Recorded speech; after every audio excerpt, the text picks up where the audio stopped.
तुम्हाला female condom बद्दल माहिती आहे का? हे कॉन्डम कसं दिसतं, कसं वापरावं, कसं काढावं आणि सर्वात महत्त्वाचं म्हणजे हे का वापरावं, म्हणजेच याचे फायदे कोणते, हे सर्व आपण या व्हिडिओमधून जाणून घेणार आहोत। सर्वात महत्त्वाचा प्रश्न येतो जो प्रत्येकाला पडतो, तो म्हणजे फिमेल कॉन्डम का वापरायचं?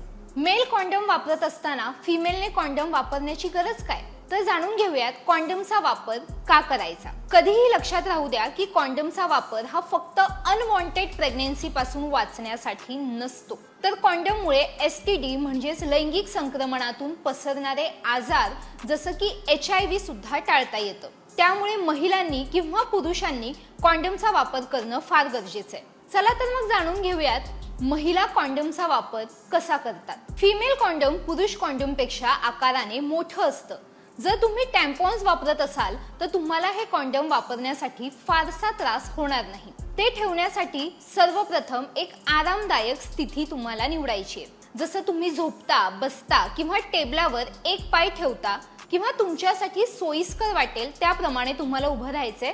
आता ज्याप्रमाणे योनीच्या आत आपण टॅम्पॉन घालतो तसंच तुम्हाला कॉन्डम देखील योनीच्या आतमध्ये घालायचे। कॉन्डमची बाह्य रिंग तुमच्या वजायनाच्या बाहेर सुमारे 1 इंच असावी। ही रिंग धरल्यानंतर कॉन्डम बाहेर काढला जातो।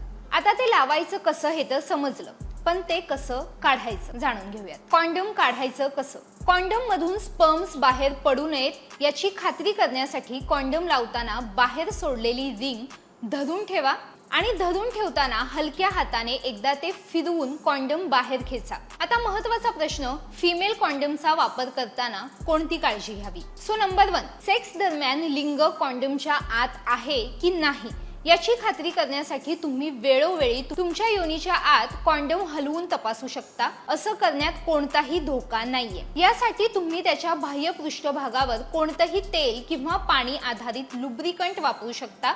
हे सहजपणे आत सरकेल आणि कोणताही अनावश्यक आवाज किंवा त्रास होणार नाही। नंबर 2, एक कॉन्डमचा वापर फक्त एकदाच करा। नंबर 3, नेहमी एक्सपायरी डेट पाहून कॉन्डम खरेदी करा। जर एक्सपायरी डेट निघून गेली असेल तर वापरताना कॉन्डम फाटू शकतं। नंबर 4, कॉन्डम कधीही फ्लश करू नका। नंबर 5, बरेच लोक म्हणतात की कॉन्डम लावल्यानंतर सेक्स दरम्यान त्यातून क्रॅक किंवा पॉप सारखा आवाज येतो, ज्यामुळे लक्ष एकमेकांपासून दूर जातं आणि ते खूप जास्त विचलित किंवा चिडचिड करणारं असतं। पण जर तुम्ही त्याचा योग्य वापर केला तर असं होणार नाही। आता हे झाले बेसिक फायदे।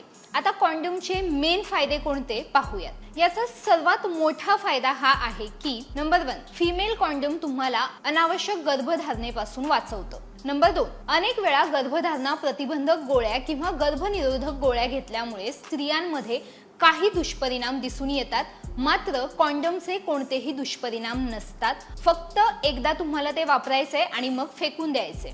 सेक्सच्या 8 तास आधी तुम्ही कॉन्डम योनीमध्ये टाकून ठेवू शकता। नंबर 3, फिमेल कॉन्डम खूप जास्त प्रभावी आहे।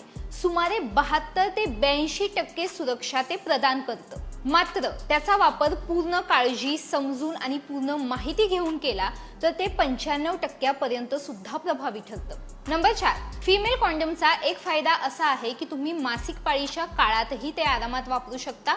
एवढंच काय तर तुम्ही गरोदरपणातही ते वापरू शकता। ते खरेदी करण्यासाठी तुम्हाला डॉक्टरांच्या कोणत्याही प्रिस्क्रिप्शनची गरज नाहीये। नंबर 5, कॉन्डम HIV सारख्या लैंगिक संक्रमित रोगांपासून संरक्षण सुद्धा करतं। जर तुम्हाला याबाबत माहिती नसेल तर तुम्ही इंटरनेटद्वारे सुद्धा ते शिकून व्यवस्थित वापरू शकता। So that's all. या व्हिडिओमधून मी दिलेली ही माहिती तुम्हाला हेल्पफुल वाटली का? आम्हाला कमेंट्समध्ये नक्की कळवा।